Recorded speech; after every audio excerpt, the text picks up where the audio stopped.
예, 안녕하세요. 이효진 변호사입니다. 오늘은 어떤 거에 대해서 말씀드리려고 하면 최근에 3살 딸을 나흘간이나 방치해서 숨지게 한 어머니가 아동학대 살인죄 제목으로 입건됐던 일이 있었거든요. 어머니 A씨가 지난달 남자친구를 만나러 집을 나갔다가 사흘 뒤에 돌아와서 자기 딸이 숨진 거를 발견하고 2주 뒤에 119에 신고를 했다고 합니다. 보일러가 굉장히 고온으로 올라가 있었고 아기가 죽어있다, 이런 식으로 신고를 했대요. 어떤 제목으로 처벌이 될까요? 뭔가 살인죄가 될 것 같긴 한데 뭔가 적극적으로 아이의 목을 조른다거나 이러진 않았죠. 그래도 살인죄가 될까? 어머니가 아이를 죽였으니까 아동학대와 관련돼서 뭔가 좀 강화된 처벌을 받지 않을까, 이러한 궁금증들을 법률을 통해서 이야기를 해보도록 하겠습니다.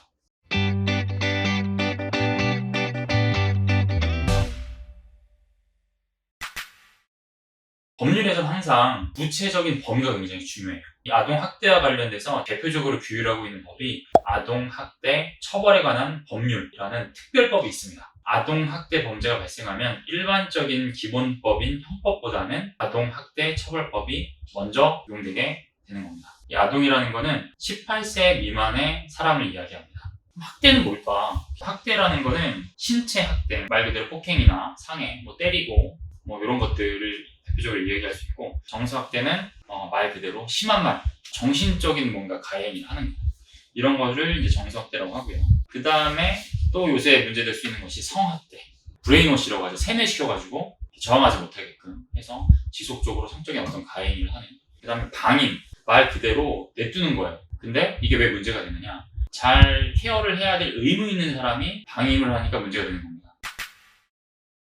이 아동학대 처벌법의 제정의 의의는 어떤 거냐면, 첫 번째로는 아동학대 범죄자들을 강하게 처벌하기 위함입니다.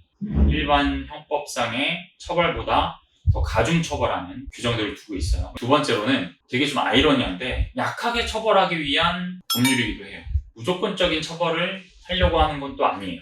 다른 형태의 처벌을 하려고 하는 목적성도 가지고 있습니다. 그 아동의 보호자라든지 가족이라든지 친척이라든지 가족 구성원 울타리에 있는 사람, 이런 사람들을 처벌하기 위해서는 일반적인 처벌보다는 조금 다른 유형의 처벌을 하기 위해서 제정된 법률이라고 봐도 무방합니다. 아까 제가 처음에 말씀을 드렸던 부모가 일주일 동안 집에 안 들어오고 방임을 했죠. 아동학대에서 얘기한 학대의 범위에 포함이 됩니다. 살인을 하는 것도 적극적으로 내가 어떤 행동을 해서 칼로 찌른다든지 총을 쏜다든지 이렇게 해서 살인할 수도 있지만 부작위에 의한 살인도 가능해요. 어떤 의사가 어떤 환자한테 주기적으로 주사를 놔줘야 돼요. 근데 그걸 안 했어요. 그 의사나 간호사도 환자를 케어해야 될 법률상 의무가 있는 사람들이죠. 부작위에 의한 살인죄가 성립하는 겁니다. 아까 그 예도 아동학대에도 해당이 되고 살인에도 해당이 되는 겁니다.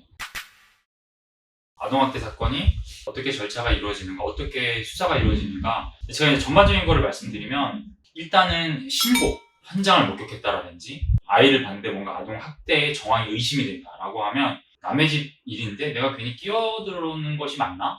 진짜 뭔가 좀 내가 피해를 받는 거 아니야? 손해를 보는 거 아니야? 이런 생각 하실 필요 없어요. 무조건 할 수 있게 되어 있습니다. 반면에 안 하셔도 불이익받는 건 없어요. 그런데 아동복지시설의 장과 그 종사자, 학교의 장과 종사자, 그 다음에 돌보미 선생님, 입양기관의 장, 학원 운영자, 강사, 이런 분들은 다 신고 의무자예요.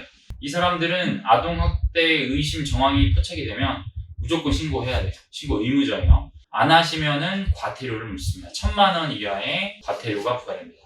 아동학대 전담 공무원이나 사법경찰관은 아동학대 범죄가 행해지고 있는 것으로 신고된 현장, 피해 아동을 보호하기 위해 필요한 장소에 출입해 아동 또는 아동학대 행위자 등 관계인에 대하여 조사를 하거나 질문을 할 수 있다라고 되어 있어요. 영장 필요 없습니다. 신분증만 보여줘도 내가 경찰관이나 아동학대 관련 공무원이다라고 하면 무조건 들여보내줘야 돼요. 좀 더 확실한 정황이 있다라고 하면 고소도 할 수 있어요. 경찰이 나와서 응급조치라는 걸 합니다. 피해 아동과 그다음 가해자를 장소적으로 분리시키고 더 이상 연락을 하지 못하게 하고 이러한 행동들을 합니다.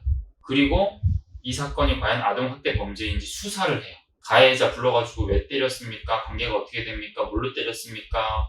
이런 것을 다 물어봐요. 그 다음에 이거를 검사에게 송치를 합니다. 검찰에서도 아동 보호 사건의 재판으로 회부할 수도 있고 일반 형사 절차, 형사 재판에 회부할 수도 있습니다. 그러니까 요거를 결정하는 게 검사가 하거든요. 근데 이러한 수사를 하고 이런 결정을 내리는데 시간이 적어도 한 2, 3개월은 소요가 돼요. 한 가정에 있던 사람을 너무 분리를 오래 시켜두게 되면은 문제가 발생할 수 있죠. 임시조치라는 걸 또 내리게 돼 있습니다. 검사는 상황을 봐서 응급조치 이후에 분리시키고 이 사람한테 분리를 위한 감호, 구치소라든지 보호관찰소에 이 사람을 격리를 시키고 아니면 정신적으로 이상하다고 하면 치료를 시키는 치료 감호를 할 수도 있고요. 그 다음에 이 사건을 일반 사건으로 보내서 이 사람을 처벌할지 아니면은 아동학대, 아동보호 사건으로 보내서 처벌을 할지를 결정을 하는 역할을 하고요. 아동보호 사건으로 간 경우에는 일반 가정법원으로 가고요. 형사처벌을 한다고 하면 일반 형사법원으로 가겠죠. 가해자가 제3자인 경우에는 일반 형사 절차로 가서 강하게 처벌되는 경우가 많습니다. 근데 가족이나 친지라고 하면 가정법원에 송치가 돼서 아동보호처분이라는 거를 받게 돼요. 가령 부모가 많이 학대를 했다고 하면 친권을 박탈한다든지 제한을 둔다든지 이러한 보호처분을 내리게 됩니다. 최종적인 처분이 되는 거예요. 일단 오늘은 아동학대와 관련해서 어떤 법률이 있는지, 아동의 개념, 학대의 개념, 그 다음에 어떻게 형사 절차가 흘러가는지에 대해서 대략적인 설명을 드렸습니다. 다음 시간에는 아동학대 실제 사례를 들면서 이러이러한 사례에서 어떠한 법원이 처벌을 내렸는지 그러한 부분을 좀 구체적인 사례를 통해서 한번 또 알아보는 시간을 갖도록 하겠습니다. 오늘 영상은 여기까지입니다. 감사합니다.